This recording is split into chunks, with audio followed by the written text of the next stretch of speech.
Hello everyone and welcome to another video. In this video, I will be discussing how I got absolutely demolished by my friend in a game where I had the black pieces and where my friend Ryan had the white pieces.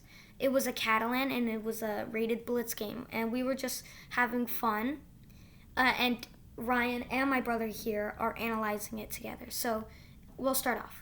The game started with d4, d5. As black, I'm trying to go for a solid position against the d4. And after c4, c6, this is known as the Slav defense. Knight f3, bishop f5. Bishop f5 aims to go e6, but develop the bishop before you block it in. And so development continues. g3, going for some Catalan position maybe, though not traditional Catalan.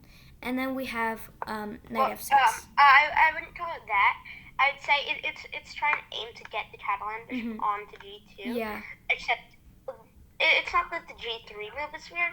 It's more that the bishop to f5 move is weird. Yeah.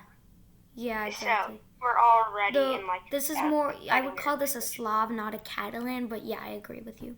So, anyways, development continues normally. We have knight f6, bishop g2, e6, castles, bishop d6. And the position, it can go either way because there's still tension in the center, development still needs to happen, and it's still the opening. So we have knight bd2. And Ryan, can you discuss why you think this move kind of removes white's lead slightly? During the game, like immediately after I played this and my next move, I knew that they weren't very good moves because they kind of made my position because this move kind of made my position more difficult than if I'd played a move like instead knight c3, because it makes it very difficult for the c1 bishop to gain activity, where I would normally actually go to g5 here because this bishop's kind of awkward. It doesn't really tend to do much in the Catalan from my experience, so I'd like to trade it off, maybe trade off his bishop from on f5 for my knight, and then push e4. Yeah, at some point, but you have to solidify it, rook e1, something like that. Yes. And also, this is not really a Catalan, because a Catalan, the knight would develop to d2, the queen would to c2, all to facilitate the push of e4. But right here, the bishop on f5 makes it difficult for all of these moves. And So in the position with knight bd2. Yeah, sure, but your queen can never go to c2 and support e4. Sure, maybe rook e1, but those are all passive moves in the future. So this bishop on f5 doesn't make it a great Catalan setup. So that's why instead knight c3, avoiding kind of like that Catalan position, that makes it worse for white. Because this isn't a right moment for the Catalan. The Catalan should be used. I could have gone for some sort of Catalan setup, just kind of modified with knight to c3 instead.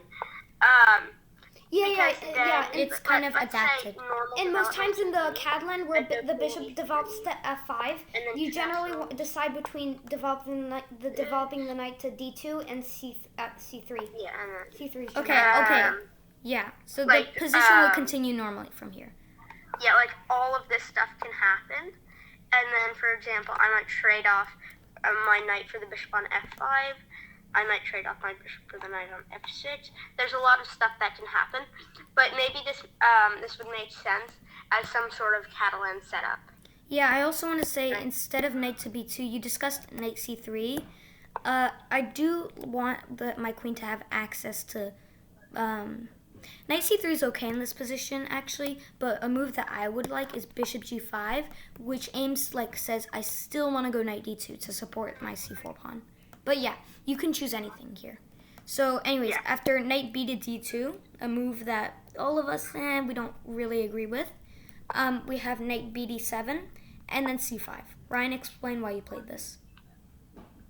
I think that I knew in the game, even when I played this move, and as I played this move, that it wasn't very good. I just knew that because it releases a lot of tension against the d5 pawn that was held when the pawn remained on c4, and Black's now planning to play e5 and destabilize this pawn. But I knew this.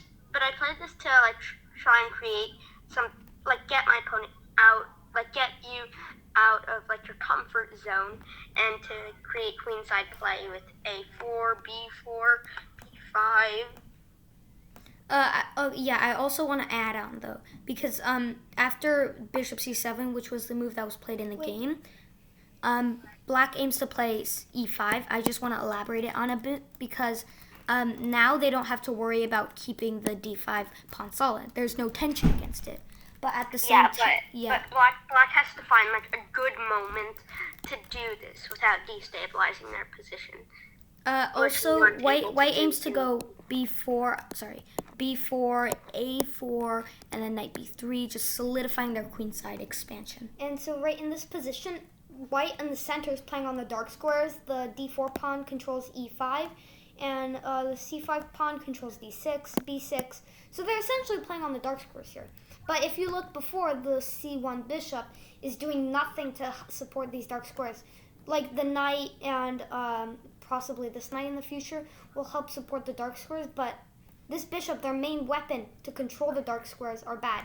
And even the light squares for white are weak. So this is what generally gives black the slight edge with c5. Although you give up the center, white can find compensation in some lines with all the queenside play they're going to get.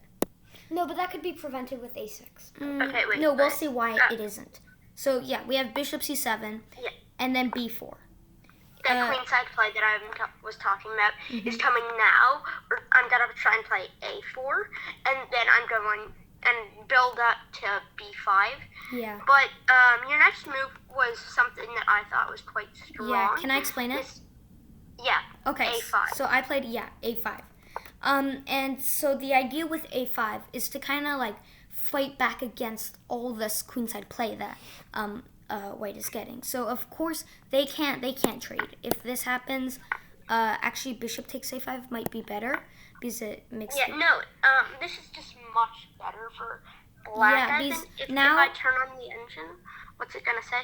Okay, it's -1 saying, for me. minus 0.5, but I think it's much stronger than that because white played the c5 advancement to try and create play against the c6 pawn, but now without a b pawn, it's incredibly challenging to do that, and I would just call the e5 pawn, the c5 pawn overextended.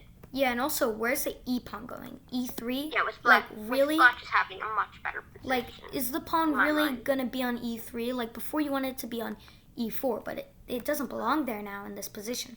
So anyways, black can't take after a5.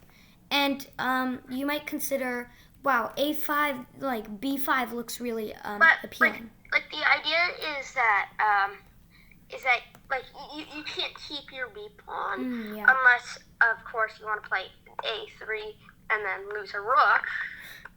Yeah, exactly. Yeah, so the idea is, like, it forces white to do something that, positionally is good, but, like, some people might not feel comfortable playing it. Yeah, I think if a5 wasn't a resource in this position, I think white would have a better position after playing c5, but a5 is just a move that I didn't see at all. Yeah. And it really puts pressure on white here. So a5, it allows b5 intentionally, which some players might not allow. So I did consider a6 in this line.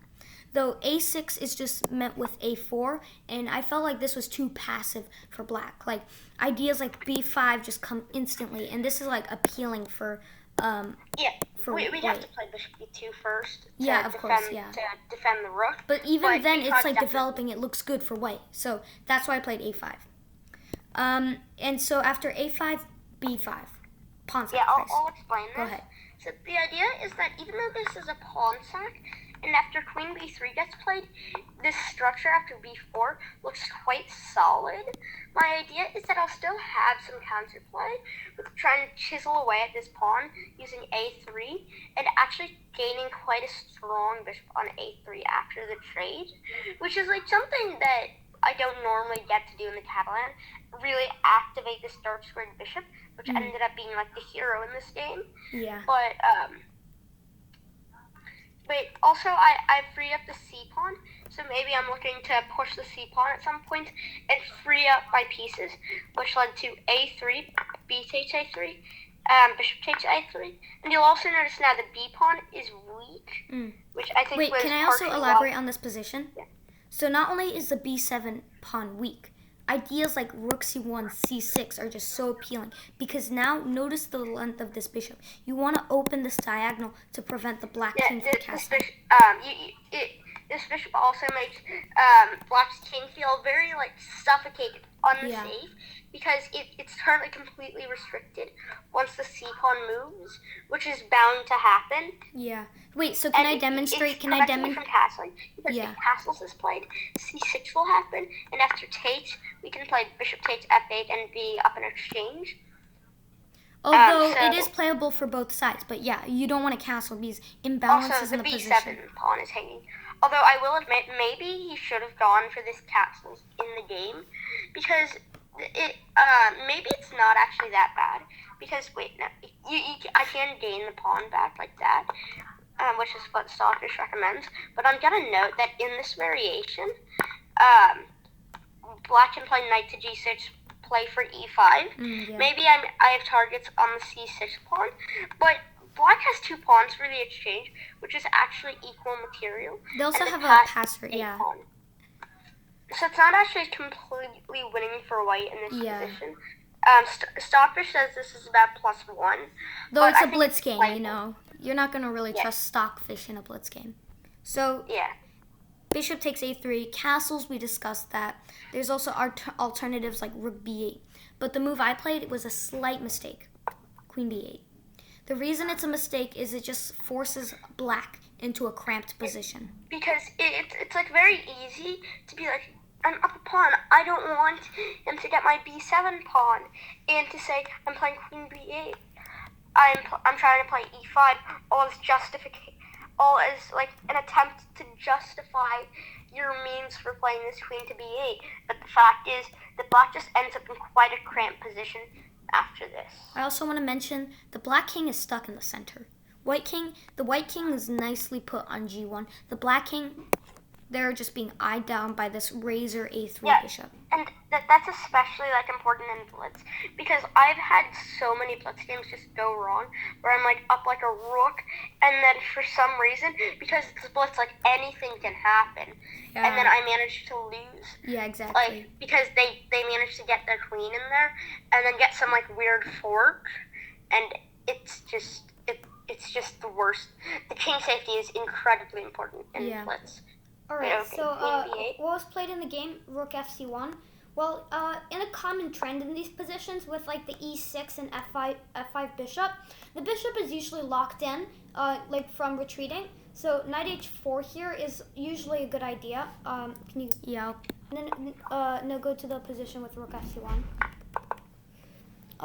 Instead, knight h4 is usually a good idea in these positions because you're simply trading your usually bad knight for a good bishop, and you're also somewhat activating your Catalan bishop. Max. So yeah, earlier. So Max, I wouldn't trust the computer evaluation. No. Yeah, but I just want to explain. No, you don't want to trade because black's a pawn up. No, but this is why like h6 and h5 were also some good moves for white, just to retreat the h7 bishop. Though black actually wants to provoke trades. Max, I think what's happening here is because you didn't actually participate in this game, it's quite easy for you to look at the computer evaluation and say that this is +1, while you don't understand that. No, but generally when I play the Catalan, generally in my books when I see the Catalan, many masters choose knight h4 in these Slav positions against the Catalan. So yeah, I've noticed this trend, and I just wanted to point this out. Yeah, I do see that, but it's quite difficult in like a 3+0 game to just realize that black is really just so paralyzed here, and that you can just do this on the other side of the board, while it seems that there's so much action going on the queen side, which is why I played rook c1 as opposed to this. Yeah. Pushing for c6. Pushing for c6, yeah. Like yes. The piece activity in these positions is overwhelming. Then I would again play this c6, and after b takes, I can play bishop takes f8 again. Just to mention, So- knight h4 would be even more powerful paired with Yeah, c6 because the queen is defended by because the now the bishop's by this knight on activated on d2. c6. So we didn't have castles in the game. Instead, we had what I evaluate as a blunder. So after queen b8, rook fc1, e5. I'll explain why this is a blunder. So after we had c5, remember we traded off the c6 pawn for a pawn on b5. So the d pawn is weak. Now e5, we're no longer going for this e5 push idea because the d5 pawn isn't solid enough. And so now e5, our pawn's under attack several times. The center is loose. The king is open. It's just all gonna collapse for black. So after d takes e5, knight takes e5, there's a nice little neat move by Ryan, knight d4. So do you want to explain why you played this, Ryan? I played knight d4 because I currently have the initiative with c6. So I want to keep this attack by not trading because I felt like he would hit my rook because I felt like if I traded the bishop after the bishop takes back, he would hit my rook, and then I would lose a lot of my initiative. These bishops look pretty nice. Mm-hmm. I don't really know if I don't think I'm better here down a pawn. And here, Soccer Chapter recommends e4. Yeah, that's just such which is like a very computerish move, with the idea that if bishop takes on a1, you can take the bishop, and after the bishop gets rescued, you'll play queen to b5. And then after knight to d7, just c6, c6. And then it's the very computer-like. It's like saying being down 3 pawns is enough compensation. However, it's incredibly difficult to evaluate that this is +7 as a human. Well, Yeah. it would be the bishop's coming to d5. Black is up 3 points. The bishop's coming to d5. The rook is going to infiltrate. And this knight's soon going to join the action. Yeah, we don't really have the time to evaluate that this is completely winning for white in a 3+0+ game. Yeah. Which means that I this is already in-depth calculation for a blitz game. So anyways, after e5, we have d takes e5, knight takes e5, knight d4, and then bishop e4. This is another mistake, though it's more subtle, because after knight takes e4, d takes e4, although wait. Well, I wanna yes, actually, yeah.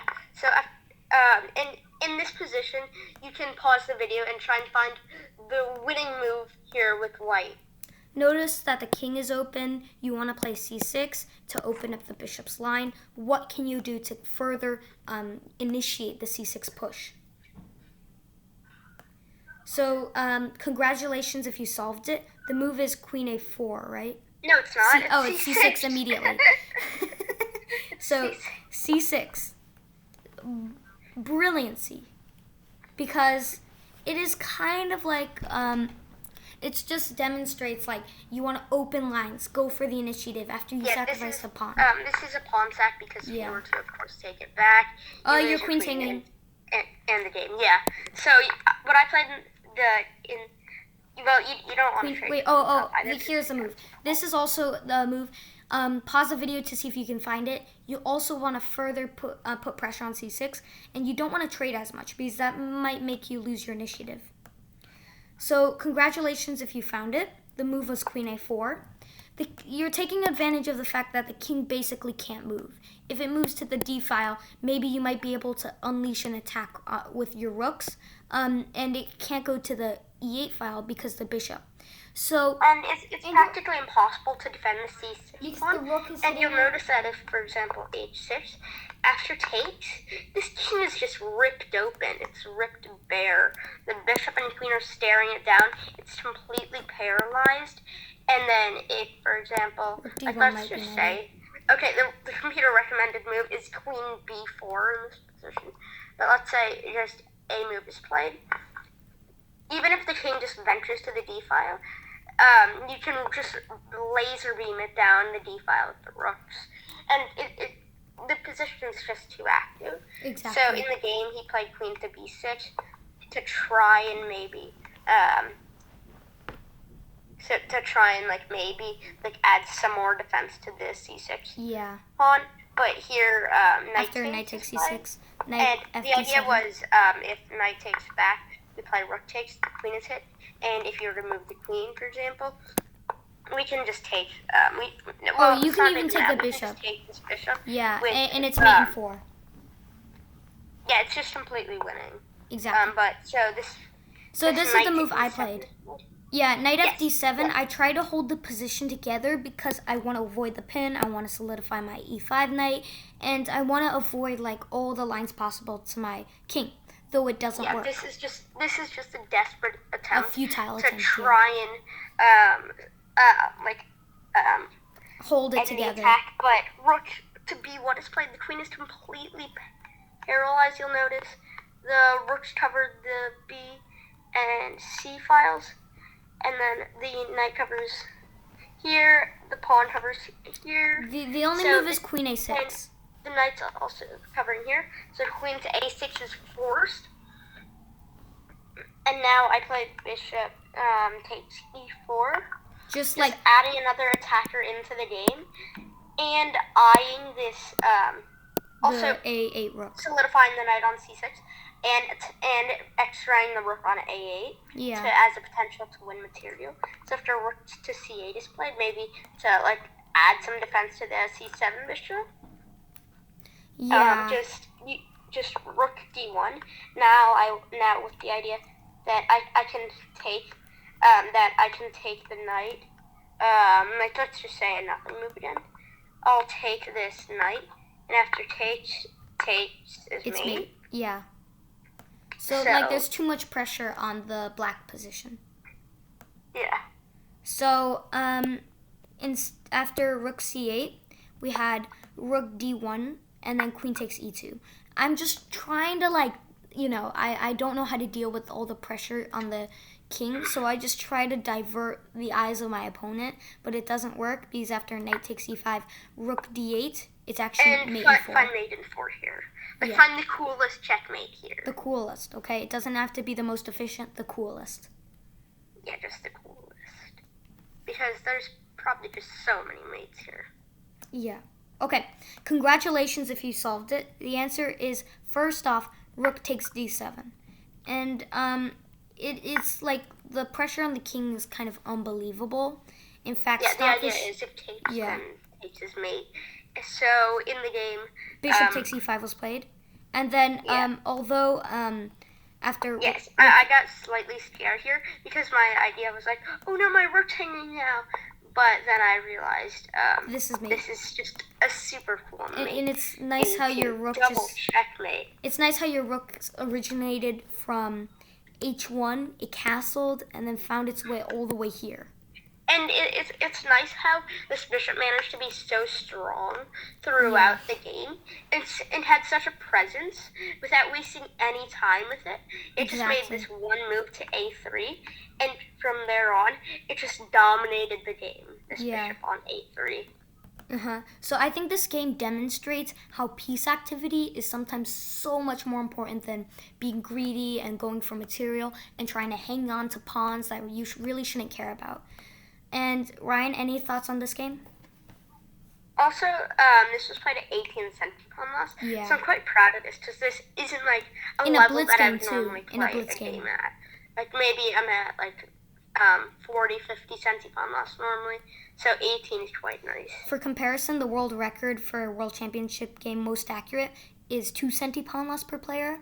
But on really bad games like game 11, where Nepo just blundered his bishop, it was 20 centipon loss. So although it's like 27 moves and I played badly, Ryan played more accurately in some cases by centipon loss. So yeah, I think that's it. So thank you. Hope you enjoyed this video and see you in the next one.